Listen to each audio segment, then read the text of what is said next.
So we want to talk about the thing. We've been working on this for a while. Yes, it has been in the works. And we finally Before the Wonderwall. Yeah, that was a pre-Wonderwall idea, and then things just got so busy, and it the art sort of changed hands, and then who was making the enclosures changed hands, and then I finally got the enclosures, and they looked even better than we thought they would. So we did, because when we were talking, I was like, we should do a Bees Cat pedal. We both did it. And then we're like, we're going to do the Onedercat. And then I was like, when I was a kid, ThunderCats was on TV. Oh, yeah. And we did the Sword of Omens. I was big into the ThunderCats toys. Yeah. My brother and I... Like the tank thing? We had a bunch of... Since it was a little bit before our time, we had all like garage sale finds of those toys. And like, I feel like we had a babysitter who had a brother that they had a bunch of them. But yeah, my brother and I, we were always more into the toys from the cartoon, no matter what it was. You know, Ninja Turtles. It was intentional. They did that on purpose. Oh, yeah. I mean, it was a big old grift, but it made us all happy. Yeah. You know, same thing with like He-Man, you know, like we were always just playing with the toys. But yeah, ThunderCats, Onedercat, it's my Onederbolt Distortion circuit.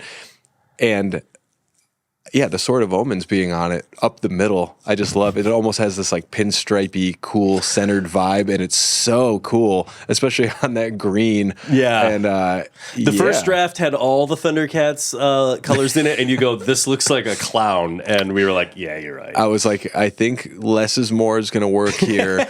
So, I mean, there was even like my little arrow and gain squiggly, they were like redrawn in like a ThunderCat style, and I was like, "Oh boy!" Like I've lost. Aiden did this. Aiden McCourt that used to work here. So because Aiden's been gone for like months now. Oh wow! Because we were like, we've been working on it, going back and forth, and like Aiden moved to Maine. He's a lobster fisherman now. Oh yeah, makes sense. You know, good transition. Like a lot of those lobster fishermen, they start off, making artwork for guitar pedals, and they transition to lobsterism. Get into crustaceans. Yeah. But yeah, trapping them in cages and such. But it's just one of the circuit, the Onederbolt circuit. It's changed names as well. It started off as the Onederdrive, which was kind of what started this company for me. A 2-knob, 1-switch pedal. And I loved it.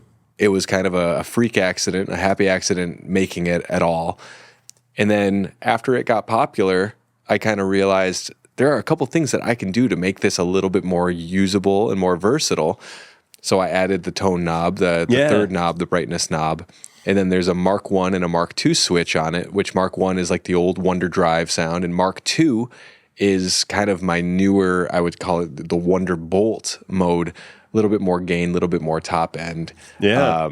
And then, the same old plus and minus diodes or no diodes selection. Oh, is that what it is? It's diodes, no diodes? Yeah. I feel like I should know all this stuff. Well, the plus, I mean, it's actually, you would think that means with diodes, but plus just means more. Because the diodes choke it. Yeah, so it's a little reverse. But the plus is op-amp only clipping, and you can kind of get into like a fuzz territory with the gain cranked. And then the minus is kind of a weird combination of diodes that, when I was messing around with the circuit, it sounded really vintagey and kind of mid-rangey, and just very different from the other setting. A lot of pedals, the 2 different diodes or 3 different diodes, it's like, oh, which one do I like better? They kind of sound different. Like these sound pretty insanely different. And that's the switch that I called the Billy switch. So Billy Gibbons is the minus and Billy Corgan is the plus. So you can play your ZZ Top riffs, the vintagey stuff, roll the gain back a little, or you can just crank the gain, go right into the Corgan mode, which I'm not going to say that in writing because I don't want to get sued by anybody. But, because... He does watch the show. Billy? Yeah. I really like what you do. If you would please let me put your face on the pedal instead of the plus sign, that would be great. I could just put it in there like really tiny. Put a little Billy there and then maybe put Billy Gibbons on the top, and it's going to be hard to fit. He'll put his name on anything, I think, in our industry. He's got boots. He does. He have boots? Yep, I get Instagram. Do they scoot? No, I don't think they do. They don't scoot? I think they stay in one place and they're just so badass. Like I don't think that they move at all. Yeah. They don't boogie. The earth comes to him when he wears them. They boogie. They don't scoot though. They boogie. But yeah, I got an Instagram ad for like Billy Gibbons boots. And like, I'm not someone who really like is a cowboy boot kind of guy. But it made me want to be. For $350, I could look like Billy Gibbons. Like, cool. In middle age, I get the internet. It like, does the internet ever like test you for a new hobby? Because that's what like that feels like to me. It's like, are you? I think you could be the kind of guy who would buy Billy Gibbons boots, and you're like, that's how you see me, internet. It's turning me into. It's giving me fashion ideas. That's for sure. Well, one time there was like several. I looked at like one ad to see what it was all about, and it was all like mouth tape. Like for when you're sleeping, you tape your mouth, and it's supposed to make you like hack your system and breathe like a god and sleep and feel younger. And I was like, this is real? Is this a real thing? And it kind of makes sense. Like the science behind it. Like you want to breathe out your nose instead of out your mouth and mess up your, the inside of your mouth. You want to sleep like a hostage. That's how you get like the good, because you wake up and you're like full of adrenaline. Called. You're like, I got to get out of here. Are you familiar? That's what the company's called, hostage tape. No, I didn't know that. Yes. I just, that's all I could imagine. And then there was like a Joe Rogan clip of him talking about taping your mouth or something. And since I watched that, then for a while I got ads about like this little rubber thing you put in your mouth and chew. And it's like a jaw workout thing. Oh. And it's like, oh, yeah, you think like dieting will help your face look better? No, you got to chew on this rubber ball all day, and then you'll get like a great looking jaw in 2 weeks. And I was like, what? I feel like your dentist is going to be like, please don't do this. It's like, sir, have you been chewing on rubber? Have you been chewing on dog toys? No. I got this cool Joe Rogan jaw device. Why are you taking advice from Joe fucking Rogan? Yeah, Joe knows me. He knows I want to tape my mouth with the ball gag, basically. Yeah. And that's kind of how I want to live my life. But yeah, I stopped getting those. And now I'm getting, things like Billy Gibbons boots. And also I get Jason, what's his name? Jason Momoa. I'm getting like his sunglasses ads. Oh. And I was like, these are awesome. And they're like $400. And I'm like, that's a little too awesome for me. During COVID, like late COVID, like late lockdown, there was like a period where the internet decided. You ever see those like people who like they get into like racing or like they build like gaming rigs in their house? And I don't even have a gaming computer. I'm like a Mac guy. I play a PS5. I don't need to build anything. That's cool. People who do that, but I've never been that person. I just want to put in the game and play it. I don't feel like getting there the long way. I can barely get there sometimes with the amount of time I have. Yeah. And it was like, are you gonna build a home racing rig? Like it was like, here's the steering wheel and the pedals and the seat, and I would get all these ads from different companies, and like you, I like clicked on one out of curiosity, and I was like, the internet has decided I might be the kind of guy who would build an entire like Mario Andretti like cockpit in my house. It's like, here's a $400 steering wheel, and like these pedals feel real and have tactile response, and I'm like, that's cool objectively, but I can't imagine spending like $4,000 on a cockpit. If you weren't so busy, I could see you being like, it's time to be a gaming racer and devote a whole room in your house to it. You know, like it's one of those things. Like I would probably do that too. Sometimes you need to be told about a hobby, and you need to be told like, here's all the stuff you need for it that you didn't think was possible. And that's what the internet does. Oh yeah, it's they know us so well. But when they don't know us, it's great. Like it's a lot of fun. I get a lot of those fat guy shirt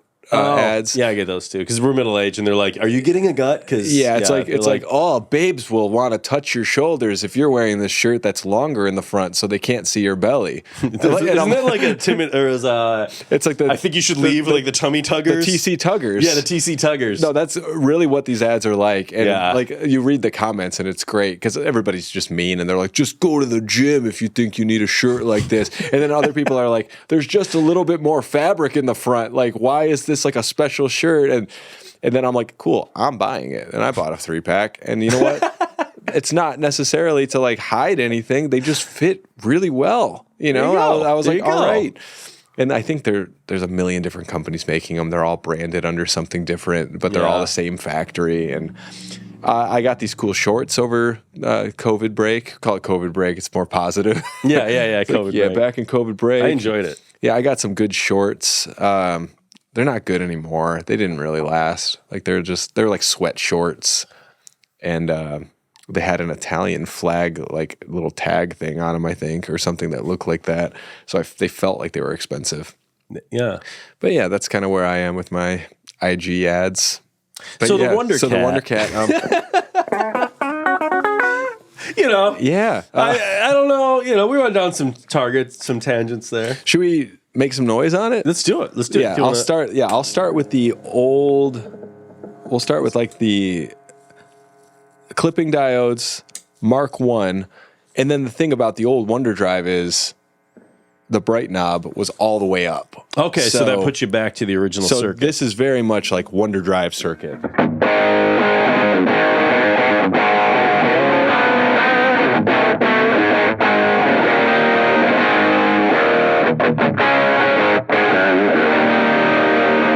And then that's kind of the Billy Gibbons.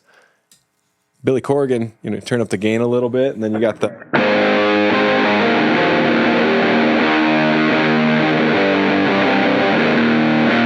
Yeah. You can kind of roll down the tone, for that. It gets a little brighter. Yeah.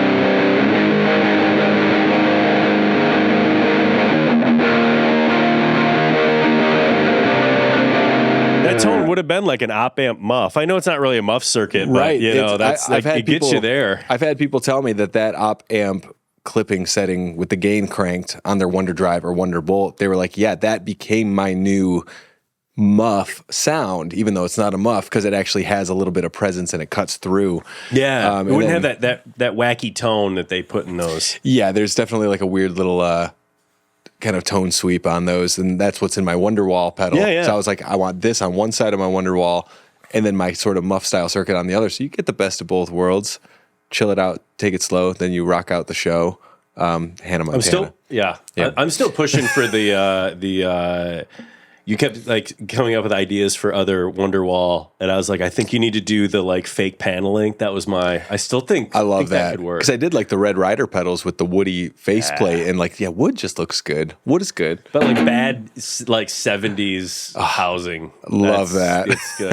It's just, like the Waynes. That's growing up in Michigan. That's the wainscoting, whatever it's called. Like the half wall in the basement. Like it's very much a thing. Yeah, I think it was RJ Ronquillo, that guitar player, demoer guy. He was posting pictures. He grew up in Detroit. I think he's in Nashville now.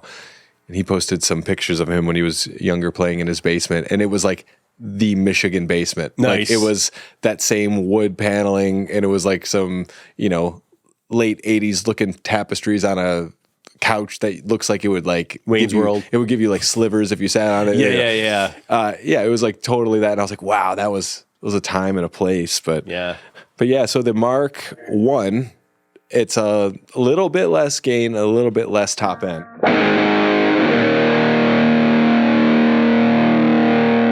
Yeah.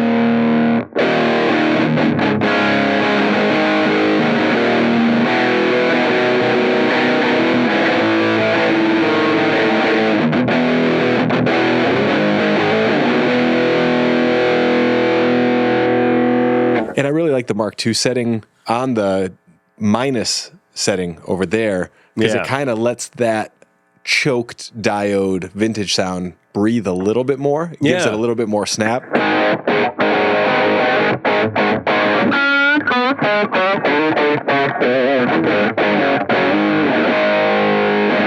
It's very weird and cool playing a V-shaped guitar. And that's a Volcano. It's a rare. Those are the. Can't get these anymore. No, that Gibson shut that down. Yeah, but it's a 3 pickup gold and black one. I bought it to make a Black Beauty out of. It is so cool. If you pull the middle volume, that's what turns on the mid pickup. Oh, for real? Yeah. I did not know that. I'm a tech, so I build it all like in my brain. I mean, I was a guitar tech 20-some years ago. So if you go, you can't have it by itself, but you can add it. You can either do all 3 or like the 2 necks. If you go in the neck and then. And it's I think it's Nuevo 90s, two Nuevo 90s and a Hyper Vintage. That if is I remember sick. right. So very cool. Yeah, it sounds really cool with this pedal too. So yeah, these rail hammers are a little bit hotter than most pickups that I use. Like we use these in the Wonder guitars too, and I've actually told my guys we need to start setting our pickup height to kind of simulate that it's closer to another guitar, because being a pedal builder, I want my guitars to sound really good going through my pedals. And if you're putting really hot pickups into some of my pedals, it's going to overdrive them a little early, you know, things like that. They might get a little squishy.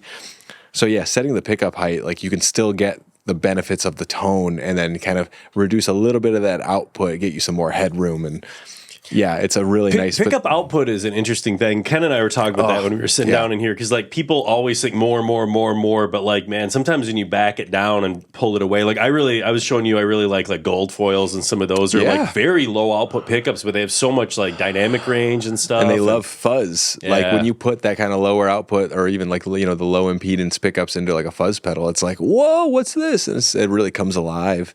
And then, like even my Red Rider pedal, when I was developing that, I was playing, I think it was like a Reeves Gabrel's dirt bike guitar. Yeah, and that is a super hot pickup in it. Super hot. And I was testing my Red Rider before it came out, and it kept squishing the tone.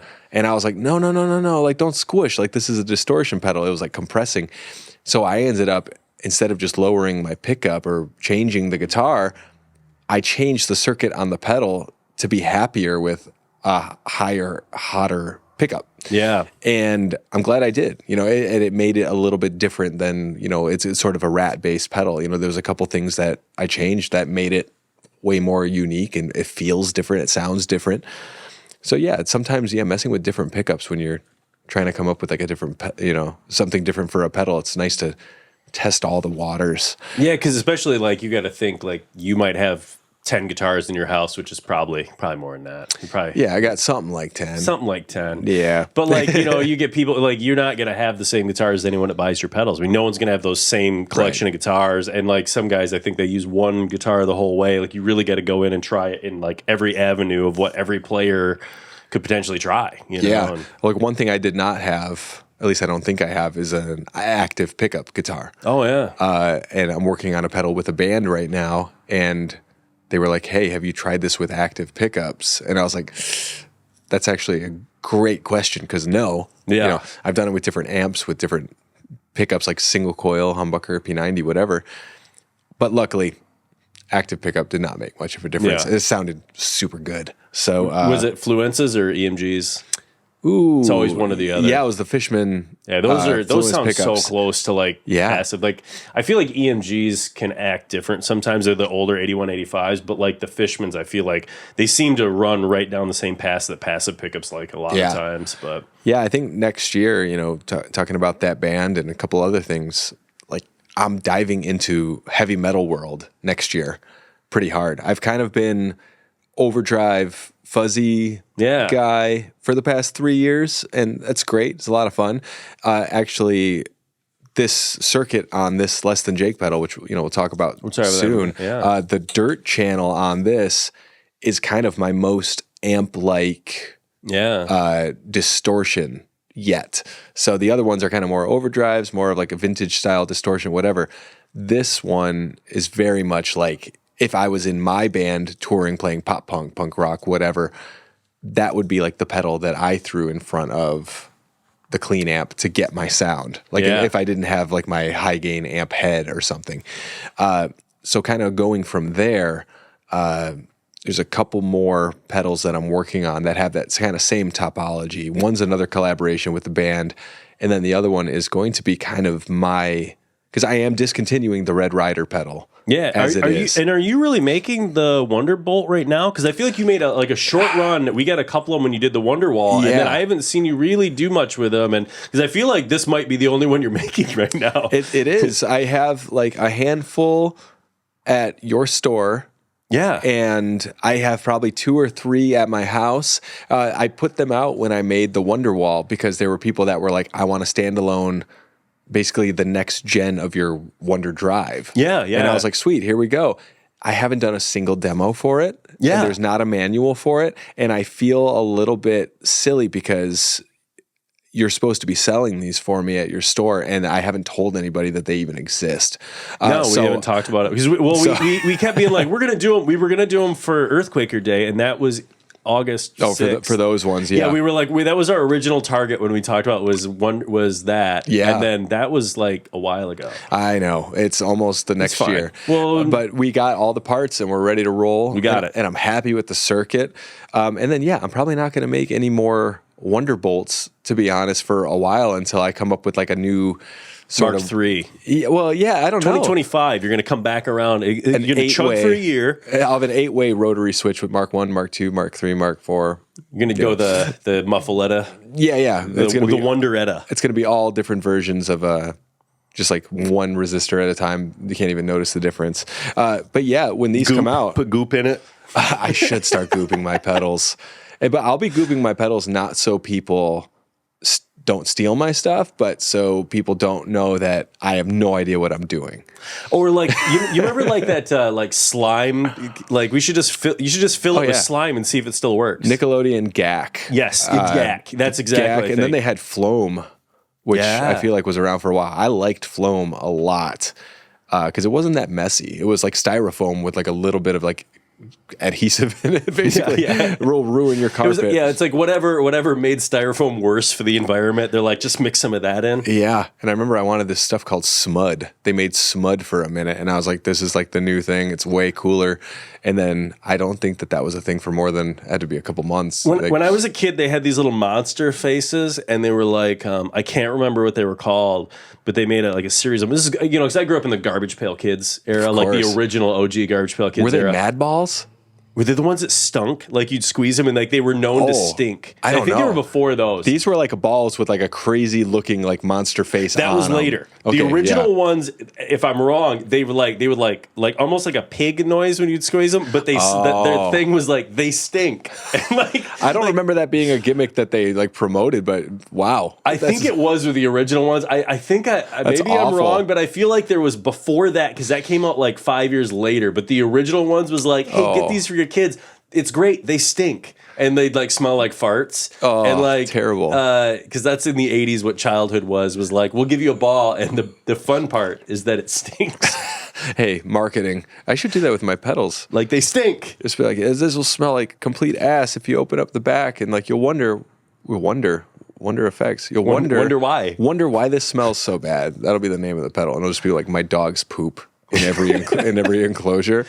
Do you know a funny thing that's in, people stick things in their pedals and write things on the inside. What is his name? Not Matthews Effects. It's Matterverse. He makes he makes like the air trash and stuff. We were a dealer for him for a long time when he had dealers, and he's a really cool guy. And if you ever open up his pedals, there's like a little plastic like dinosaur or like reptile in every one of them. That's so cool. He puts them in there for tone, and he just must buy like grosses of them somewhere, and he just sticks them in before they're done just to be weird. That's great. I love that. I always wish I came up with something like that. Like I'm always like, I should do something cool with.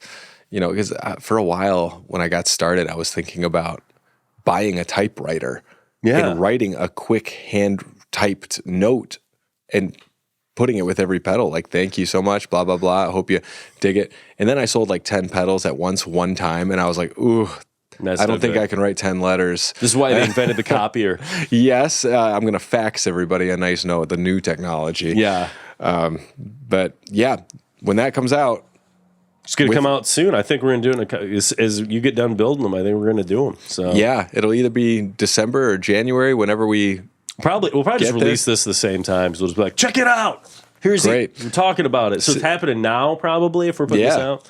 Because I get secretive about these because today we're coming out with the Space First, which is the Alexander Space Force. Last week we did the Science Fur. Everything, all these things. We started working on the Space Force at NAMM, or started talking about it at NAMM. Oh wow! And then the Science Fur was we talked to Mark about it at Earthquaker Day. Yeah. And like everything clown card in, we're like, everybody's like, hey, I got this ready. And I'm like, okay. Like you were like, hey, we finally got the enclosure. I'm like, good news. I know. Everybody at once. I've had those boards set aside I ordered specifically like 25 or 30 boards for this like 5 months ago. Yeah. And then the enclosures didn't pop in until like a couple weeks ago. And I was like, oh yeah, about that. But yeah, that'll be the only Wonderbolt available. We're doing it. And it has a sword of omens and a cat. A cat and a sword. And it just looks so cool. It's sour apple. I love that. I do like that. Illusion sour apple. It is illusion sour apple. 2 stages of powder coat. That's how they get you. So, yeah. Cool. Well, pick it up, buy it. BeesMusicShop.com.